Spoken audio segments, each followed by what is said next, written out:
Halo teman, inilah tips dari OJK untuk menghadapi penagihan debt collector. Nah, kita tahu sepanjang Januari sampai sekarang Agustus ini terdapat sekitar 4 ribuan aduan masyarakat kepada OJK tentang masalah pinjaman online, terutama yang namanya debt collector. Nah, untuk kasus aduan debt collector itu ada sekitar 2 ribuan, jadi banyak sekali aduan masyarakat yang sudah resah, sudah mulai gerah dengan penagihan debt collector. Jadi OJK menyarankan 3 tips ini agar teman-teman lebih bisa aman ke depannya tentang penagihan debt collector. Nah, tips ini saya bagikan khusus di video kali ini, jadi mohon simak video sampai habis ya teman. Yang pertama, tips dari OJK adalah lebih bekerja sama atau berkonsolidasi dengan debt collector. Nah, ini artinya apa? Artinya kalau kita sudah dihadapi atau sudah didatangi debt collector, kita harus berkonsolidasi, kita harus berkomunikasi intens yang baik tentang tata cara pelunasan. Nah, ini dilakukan agar ke depan tidak terjadi hal-hal yang tidak kita inginkan. Misalnya debt collector ngamuk atau yang lainnya, ini tidak akan boleh karena OJK sudah mewanti-wanti debt collector dengan aturan OJK terbaru tentang tata cara penagihan atau SOP penagihan yang sudah dituangkan di peraturan OJK nomor 19 tahun 2023 tentang tata cara penagihan, bagaimana menagih yang benar. Tidak boleh berkata kasar, tidak boleh melakukan intimidasi atau yang lainnya yang menjurus ke anarkis. Ini sudah ada undang-undangnya dari debt collector, tidak boleh semena-mena tentang penagihan ini ya teman. Kita sudah aman dilindungi OJK.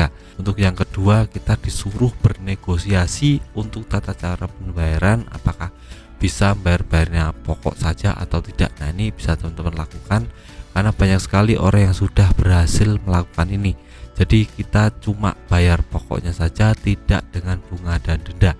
Ini OJK juga menyarankan ini ya teman. Jadi kita berdiskusi masalah ini, kita harus bicaranya lebih kuat lagi, lebih merasa berani. Jangan pernah takut atau merasa diintimidasi, karena debt collector juga manusia, bisa diajak berkomunikasi, bisa diajak rembukan seperti itu teman. Jadi kita akan bisa untuk menang ya, namanya kita bisa bayar pokoknya saja, tidak dengan bunga dan denda.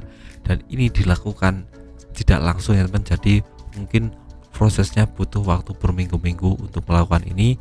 Jika debt collector datang, kita bicara saja, saya hanya mau bayar pokoknya saja, tidak dengan bunga dan denda. Kalau teman kekeh seperti ini, maka debt collector lama kelamaan, minggu ke minggu atau bulan ke bulan akan luluh ya teman. Jadi teman-teman bayarnya cuma bayar pokok saja, tidak dengan bunga dan denda. Dan ini banyak sekali sukses teman saya dan subscriber saya yang melakukan ini, dan terbukti cuma bayar pokoknya saja, tidak dengan bunga dan denda. Ini bisa menjadi teman, ini bisa menjadi acuan buat teman buat lebih kuat lagi, lebih berani lagi menghadapi debt collector. Nah, untuk yang ketiga teman-teman, kalau sudah mentok gak punya uang, menurut OJK teman-teman abaikan saja, tidak ada apa-apa, karena itu adalah masalah hukum perdata bukan pidana ya teman. Jadi teman-teman akan aman dari ancaman hukum yang berlaku di Indonesia, karena ini cuma masalah hutang piutang, cuma masalah pinjaman online.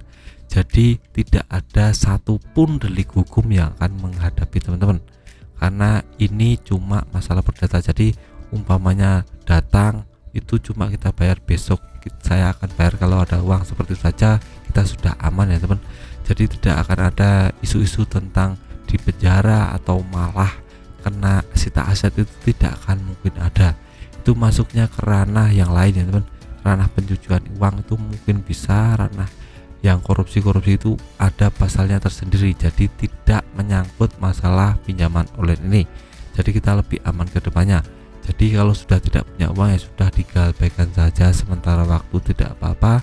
Sementara kita menaikkan value kita, menaikkan pendapatan kita, agar ke depan kita dapat pundi-pundi uang yang banyak dan endingnya kita bisa melunasi tagihan. Nah, buat teman-teman yang kurang puas dengan video ini, bisa tulis di kolom komentar tentang masalah atau curhat pinjaman online, akan saya jawab sebisa saya. Nah, itu saja video singkat dari saya. Semoga teman-teman terinspirasi dan bisa mengambil manfaat. Sekian video dari saya, semoga bermanfaat. Tetap semangat kehidupannya lebih baik.